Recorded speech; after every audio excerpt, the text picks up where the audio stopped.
Hey, welcome to Think Like a Manager, and we're kicking it off with the foundations, getting started with branding and social media, which is one of the core foundations or core groups that I have inside of the Think Like a Manager framework, along with the vault that has the business stuff in it and the release launch pad and those things like that. So if you haven't been to the website yet, go check it out. You should. It's part of the framework. It's part of the whole encompassing Think Like a Manager. So they all support one another. And we'll get into that in a second. But welcome to Defining Your Brand, the first presentation in Think Like a Manager. So a little bit about me. Why am I qualified to talk about this? Why are people following me? Why am I asking some people to pay money for extra access to me? What in the heck? Why are you here? Like, what are you really? Why? So a little bit about me, because I could go on forever talking about me. As you see, there are a lot of bullet points. But I am one of those people you call multi-hyphenated. I'm multifaceted. I'm a veteran. I'm an artist manager. I'm a long-time marketer and a music industry professional. That's what it says there. That is what I do now. But I have a lot of experience, and it ranges from things from marketing, sales, mobile networking, cannabis, a lot of stuff. I have done it. So everything from artist management, I've been in marketing, from experiential marketing, where people go into stores and they place things based on how user behavior and buyer behavior, to branding work with different companies and corporations. I've done distribution work with the distribution company that was with Warner Music Group. I've also done some onboarding with them. I've done A&R and scouting with the distribution company. I've done artist development.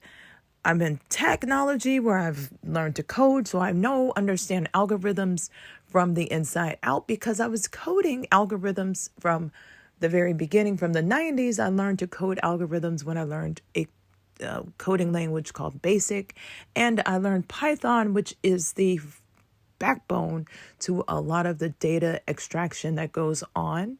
And it's the backbone to a lot of the newer to AI, to the way that AI works. So I understand all of this stuff because I am the type of person to go, how does this work? Let me find out how it works. And then I learn how these things work. Besides all of that stuff, like, I'm a gardener. I plant vegetables, and I'm a cannabis planter, cannabis gardener, ganja farmer. I'm a DJ, also brand new DJ, just made my 1 year mark, and I went on tour couple of months out of the year last year. I'm a cat mom as well. I've the mom to 2 orange cats. One is a girl, which is really crazy. She's a little orange girl cat with extra fingers and toes. So I have all of this experience. And on top of that, I've done things in the music industry. I became a music manager by accident. I wasn't seeking out to become an artist manager. I was asked to become an artist manager. And like I said, long story short, we're not going to go into my whole total background right now, because it would be a long course. Be here forever. But I was asked by 2 artists.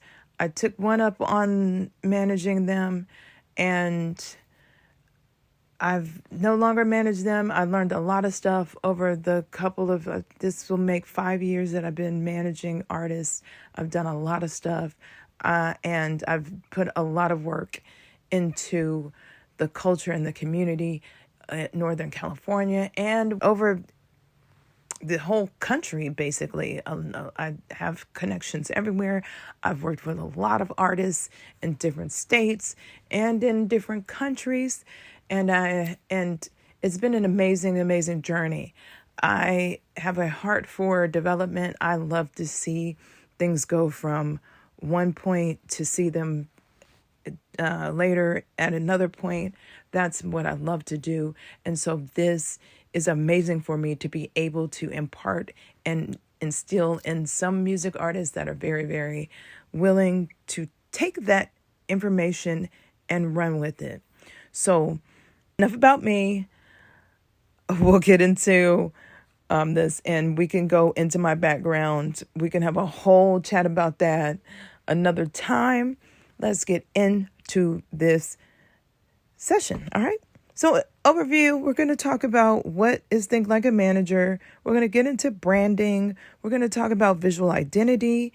We're going to go into some quick fixes and deep work so if there's some issues with the branding and the visual identity, I'm going to show you ways to work through that, how you can fix them quick and some things you can do over time to fix that. And then we're going to have wrap up and have questions inside of the community. So about Think Like a Manager. I'm always getting requests. Like I said, I'm an artist manager. I've been managing artists for a minute, and I'm out in the community. People see me and they ask me questions, and they see what I'm doing with my artists becoming successful, and they want to ask me to manage them, and they want to pick my brain. But I am multifaceted. I am doing a lot of stuff. And I really, over the time of managing artists, I've understood that everyone doesn't need managing. Everyone isn't worth my time. Everyone is not really willing to put in the work that is worth the effort that I'm going to put in, because I'm going to put in 600,010%. So you have to be putting in way more than that for it to be worth it for our relationship to work. I've also learned so many things over the years. I've learned the mistakes. I've made so many mistakes, and that is okay. They weren't failures. They were never failures. I've learned a lot to get me to this point to where I can be here and deliver Think Like a Manager to you. But a lot of you are talented. I can't manage you all. And a lot of you ask for management and you're not ready. So I decided to create a thing called the Artist Management Circle last year. In July, I hosted a cohort and I had some fabulous, amazing students. Shout out to the Artist Management Circle cohort. You have a very special place in my heart for being the first and being the guinea pigs who were there with me through the technical difficulties when I was supposed to be recording and the bot wasn't recording and the Discord would turn off and all of that stuff. The technical difficulties of the learning curves of learning Discord for them, because I've been in Discord a long time. I beta tested Discord. When I talk about tech, like I say, it's done so much stuff. But Discord, like all of that stuff, shout out to the first artist management circle cohort, because if it weren't for you, we would not be here right now. And so out of the artist management circle, it births what we're doing now, which is Think Like a Manager. So what it is, it's your digital artist manager. It's me in a digital form, in a way that you can, in a way. So but what it really, really is, in the true definition of things, it is a comprehensive system to help you run your music business better by giving you access to the tools and resources necessary to think like a manager. I am trying to get you to think like a manager. A lot of you need managers. There aren't a lot of managers out there, and there are fewer good managers. There are fewer managers who have your best interest at heart. And so therefore, I want to get you prepared to be able to handle your own music business as though you were your own manager. And also, I want you to be able to get prepared so that when it is time for you to bring a manager on board, you are ready to get one. You know what to look for. You're not going to fall for any old management, any old person that says, hey, I can help you. You can match. You're not so eager and desperate to get a manager just to say you have one, that kind of stuff. So we're going to get you prepared for that. And then the meantime, what's going to happen is your music career is going to flourish, and you're going to see things happen in your music career that you have always wanted to happen. And you're going to start to see things differently, whether it's your music career or whether it is social media. You will begin to see things totally differently from now on. Also, what it is we're going to have some lessons like this, which your courses will live in the courses section. There are tips, where support, there's tools, there's resources. But what it is not, it's not management, it is not a miracle. And we're going to go over all of this stuff in the kickoff session. And I'm going to have a separate video about what the whole artist management circle is. It is not management. I'm not your manager. I am a manager inside of Think Like a Manager. I am there to give you access to me. You have access to me, but not in the way that Vocab Slick can call me at 10 o'clock at night and be like, hey, TT, I think I'm going to roll out music in February. What you think? Like, you can't call me and do that. Put it in the chat. If I'm up, I'll get to it. If I'm not, I'll get to it later.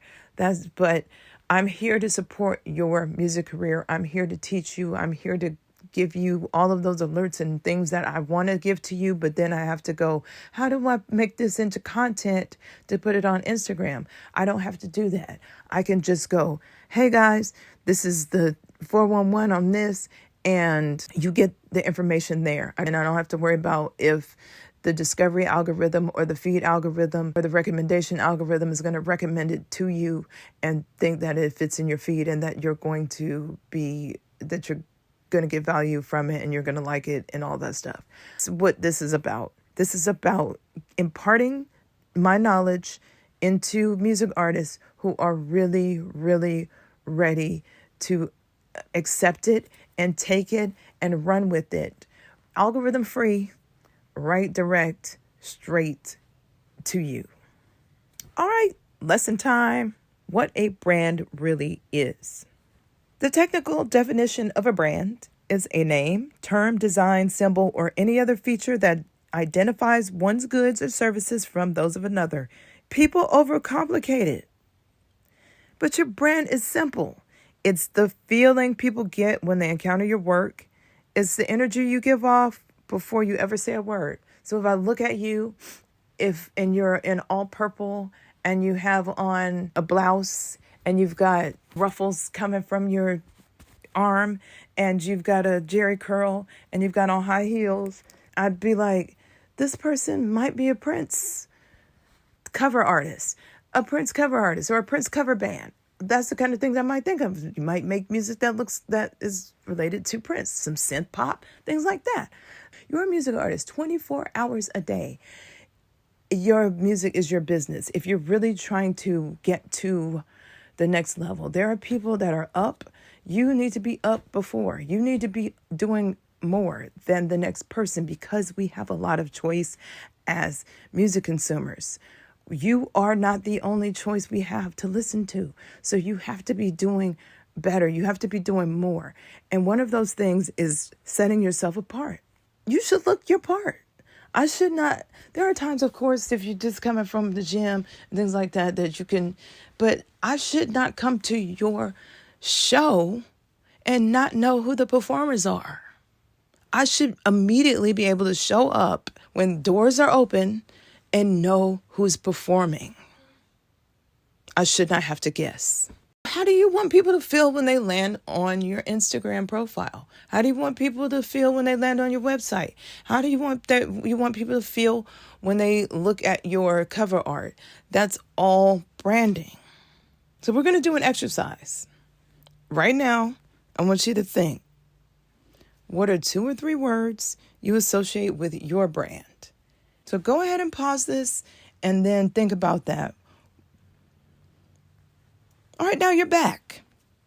What I want you to do is go to your primary social media account and then look at it and think about what you thought about those 2 or 3 words, and then look at your social media account and ask yourself, does it convey what you were thinking? No, If it doesn't, you have some work to do on the branding side and putting that all together. And we're going to talk later about how to do that. But keep that in mind, all right? And it's not a bad thing. This is great because you're getting into it. You're understanding what are the holdups? What are the problems? What are the issues? What are the opportunities so that we can fix them? All right, now we're going to talk about visual identity and storytelling. Why visual identity matters. Humans rely on visuals to navigate the world around us. We use our eyes mostly. Our eyes are what really are the primary way that we navigate the world if we are sighted, if we're able to see. Your visual identity builds memory, trust, and creates a vibe. And I said vibe before. This is vibe before ChatGPT vibe. So I'm using M dashes and all of that because that's how I speak. And it was trained on people that speak like me. So it speaks like me. So go, whatever. Your visual identity builds emotional connection with your fans. Think about Bootsy Collins. Think about Prince. Like I said, those visual identities are strong. Michael Jackson, you think about glove and the hat and the moonwalk. So, and it enhances your brand recognition. And we're going to talk about that in a second when we get into examples of this. And one of my favorite quotes about branding is from Paul Rand, who was an iconic graphic designer. He would probably throw up all over my designs. He'd be like, yuck. But design is the silent ambassador of your brand. Wick says, we as humans are visual creatures. Unlike dogs who rely on smell or dolphins who depend on sound, we interact with the world through visual cues. So having a strong visual identity creates differentiation. You're different than the next person. This is very, very, very, very, very important in this day and age where the barrier of entry is lower. So there are more people able to create music. And you have to be able to be differentiated from the next person. There should be something different about your music. There should be something different about you that connects me to you. And that will be the reason why I might stream your music. Why I would spend money with you, buy tickets. Why I would wear your logo. Because I have that emotional connection to it. If you're talking about yourself and you ride motorcycles and I'm a motorcycle rider, that's something I can relate to. And therefore now I'm like, have some connection to you. And it creates that loyalty in the long term. And then maybe you put out a song about motorcycles. And now I'm like, oh shit, this is a motorcycle song. I like this song because I like motorcycles. Those kind of things are why visual identity really, really matters. Well, visual identity it's not brand identity. Visual identity and brand identity are two different things. And this is really, really, really important to understand. And I'm going to break down how it's different. So visual identity and your brand identity, if you envision your whole brand as a human body. Your brand and your visual identity they work together like all of the organs and all of your bones and your skin and your eyes, your whole total human body.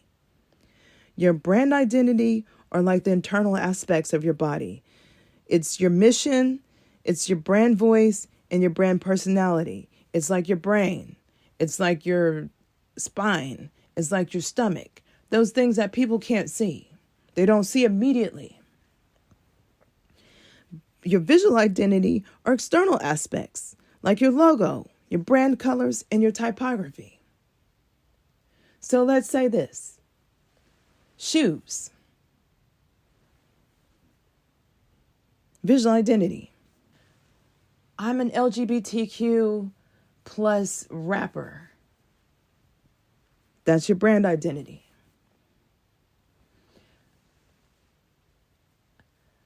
I am a former drug addict. Brand identity. I wear tall tees. Visual identity. That's how they work. Did you get those right? Visual identity is storytelling, though. That's what it actually is. Visual identity is the story you tell. It's everything from your cover art to your outfits. All of that tells a story. Your visuals should make people care before they even know your song. They really enhance your recognition and they set you apart and promote differentiation. Once again, this you're going to see this theme throughout. I really want to drill this in about differentiation, about standing out, but not doing it, not being confusing. There is a very, very thin line between that. And if you want to toe that line, and if you want to get into that either side, that's fine. You can be totally on the other side of that and you can do other things, but you have to also go in that with the mindset that you're doing something different. You're really, really, really going outside of the norm, and that you're probably not going to have the acceptance or get the traction or even get as many people to follow or like or subscribe to that kind of whatever it is. But that's the path you chose. So an example of how brand identity works. You all know me as TT the manager. Everything about me was very, very intentional. It was very, very, very intentional branding decisions in my branding. I'm going to ask you, what would you say are aspects of my visual identity? My visual identity consists of how I see them. Things like I wear a turban or / head wrap all the time. You see me like that all of the time. You see me, unless I have a beanie, that's a beanie. You're going to see me in a beanie, or you're going to see me in a head wrap or a turban or some head scarf. You're going to see me in a trench coat. A lot of the times you see me in that trench coat, and you see me in hoodies and warm clothes. That was all strategic because I am cold-natured and I don't have central heat or air. There's no heat in my house when it's cold in the wintertime. When I'm in a building, the air conditioner comes on, I'm cold. So it fits me very well. The head wrap, turban, there's a whole lot of meaning and deeper meanings and roots and all of the story to that. And like I said, we're not going to talk about TT. This is not TT hour, but I just wanted to talk about how this works with the visual identity. Hoodies, you see me in my own branded clothing because I made a conscious decision years ago to wear local designers, to wear local brands, to wear my own branding because I'm a billboard. When you're out in the public and when you're especially on social media, you are a billboard. And I didn't want to be wearing Balenciaga and then find out 2 months later he had done something crazy, or 3 years later he's done something silly, or he don't believe in the same politics I believe in and don't care about people, that kind of stuff. I just don't want to be spending my money and becoming a billboard for things, and when I could support the person right here locally, and that money goes a long, long way. And I have my own branding. I'm wearing it on TV. We're going to manifest that. It came out. But I'm wearing it on social media in front of you. I'm wearing it on YouTube in front of you. I am intentionally showing you what I want you to see. Enough about me. Core visual elements, things to consider when we're thinking about your core visual elements, when you're thinking about building your brand identity. What you need to think about, number one, that's why it's at the top, sustainability. Can you do this over and over and over and over again? If you wanted, let's say you're building your visual identity and you want to dye your hair, you have to continue to do that.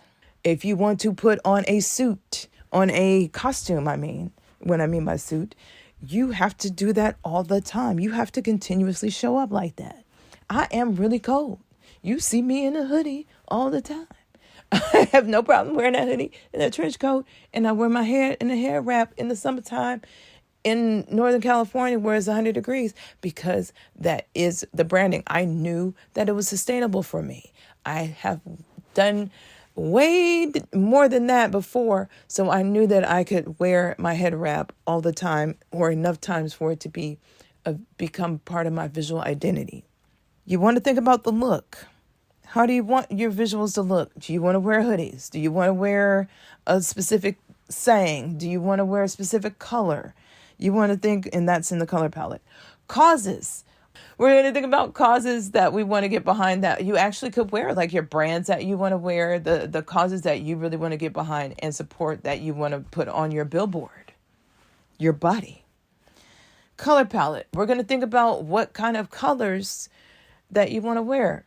Are you going to wear green all the time? Is it going to be purple? Is it going to be pink, mauve? There's an artist named called Mavi, and he wears mauve all of the time. His branding elements are all mauve. He sings about mauve. There's things he talks about that are related to mauve. It sets him apart from other artists. Composition, the way that you want things to look or land. So, for instance, when you record videos, do you want to have a certain filter? Do you want to have a certain filter on your content for social media? Do you want to do black and white? Imagery and mood. What images you want to portray? What text? What kind of fonts? What kind of text overlays do you want? Those things are core visual elements. Now, how we're going to create a strong visual identity is we're going to use your brand identity, and you're going to understand your brand purpose. You're going to know your audience. You're going to adapt your assets to all of this newfound knowledge, and then you're going to stay consistent with that. So for me, I understood that my brand identity, I wanted to become TT the manager. I wanted to be the authority when it came down to artist management and development. So I'm TT the manager. I knew that was, you have to stand in that. You cannot be TT the manager and be playing around. I named myself TT the manager. I decided what my visual would look like. And hoodies, trench coat, queen, I wanted people to, when they saw me, I wanted them to know that I was about business. I wasn't there to strip. I wasn't there to be their baby mama. I wasn't there to pop off no bottles. I was there for business. That's how I present. I wanted you to know I am royalty when you see me. I am queen when you see me. With DJ Lady Queen, same thing. She presents as the queen, royalty. When you see her, even when she's wearing a crop top, she's in a long skirt. She's wearing a turban, headscarf. She is carrying herself with authority and dignity, and she commands it. Those kind of things are the things that you're thinking about when you're thinking about your visual identity. Understand my brand purpose. My brand purpose was to educate music artists and to manage music artists and to enhance and advance their careers and to have them achieve success. So therefore, I present that way visually, in my visual identity, in my branding, in the way I speak online, what I put on, the content that I put online. All of that lines up. I know my audience. My audience are independent music artists who are very dope but need a little support and guidance to get them to what's next. That is my target audience. I adapted my assets to, because before that my page was a weed page. I was TT Can Acquisitive. That's what I was. And I was showing me cloning and growing cannabis. You see me going to events and smoking all the time. And I made a shift from that to TT the manager. And it became about artist management, where I was going, what I was doing with my artists, way, way, way, way more than it was the cannabis. And then it started to slowly get less and less and less, where you see 99% artist management, artist development, artist focused content. Though I give you peeks about me, and we're going to talk about all of that other stuff and why in social media, but I stay consistent with it. That is why you're here. But once again, we're going to get into that in social media. All right, time to participate. Take a screenshot of your Instagram or TikTok grid, whichever one is your main account, or even YouTube. If you're on YouTube, take a screenshot of that main account and think to yourself, does what you see reflect your brand? And does it look intentional? Does it look like a bunch of just mess? It doesn't have to be perfect. It's not perfectly curated, but does it look intentional? Does it look like I'm looking at the artist that you want me to see? In other words, what story is your profile grid telling about you? Now we're going to get into some branding and visual identity, quick fixes, and deep work. This is how we're going to correct the issues, how we're going to correct those opportunities that we discovered when we discovered we have those gaps in our brand and visual identity. So some quick fixes you can do, some things you can do really quickly. You can clean your grid. Archive some, and I say this cautiously, be very, very thoughtful about archiving posts. And you realize I did not say delete. I did not say delete. I said archive. And we'll talk about why in social media, but we're going to archive those posts. Do not delete them. Update your covers and your thumbnails. You can go into Instagram and you can update those thumbnails. You can update your covers. You can update your covers in Instagram. You can update your thumbnails in YouTube and make it more consistent and cohesive. Update your colors where you can. Update your color schemes. We're going to unify your captions and bios. So if you use a specific emoji, if you use a certain closeout, if you use a certain set of words, do that everywhere. Go in and refresh some stuff, especially on YouTube. Go in and refresh and see how that works and how it helps your videos may even get a little bit more attention. But in your Instagram, we're not looking for it to be curated. This isn't 2020. This isn't 2019. This isn't 2013. It didn't have to look perfectly curated. Or you're not talking about a football team or your basketball team in the first 9 posts when someone happens upon your Instagram profile. But when you're posting, when you're creating content, from everything from now on is done with intent. How am I trying to present? What do I want people to see? When you're making a post, go back to your grid and say, how would this fit in my grid? Archive some stuff or move some stuff from you. You don't have to keep everything on your profile grid. You can take reels and move them to the reels tab. Small things like that will go a long way. And some deep work you can do if you have more time that take a little bit more time to do, that you can start now, finish later. You can define your creative direction. So you sit with someone like me who is a marketing strategist and marketer, someone who is into branding, a brand specialist, or even ChatGPT or Gemini, and come up with a creative direction. So what this is the big picture vision behind your visual choices. So this is where you'll set the mood, your aesthetics, all that kind of stuff. You'll come with some branding, what we call start the work into your brand guide. You're going to define your voice. This is how you express that direction visually. You're going to come up with a brand kit, and that brand kit will have everything that makes your brand your brand. It'll have your typography, which are the fonts you use, how big. It can get granular to how big and how small the fonts are, where you can use them, where they can be used, how they can be used. If you can never put them upside down, you can never put them next to us. You can't stretch them so high. You can't squeeze them down or make them so small. All of that stuff you can put in the brand kit. The brand kit covers your colors, your fonts. And what you can and cannot do with your brand, all of that stuff goes in a brand kit. And like I was saying, you can sit with a graphic designer. You can sit with someone like me to do this for you. Or you could sit in ChatGPT, Claude, Gemini, and put in there, you are a graphic designer and I'm an artist who is wanting to build out a brand kit.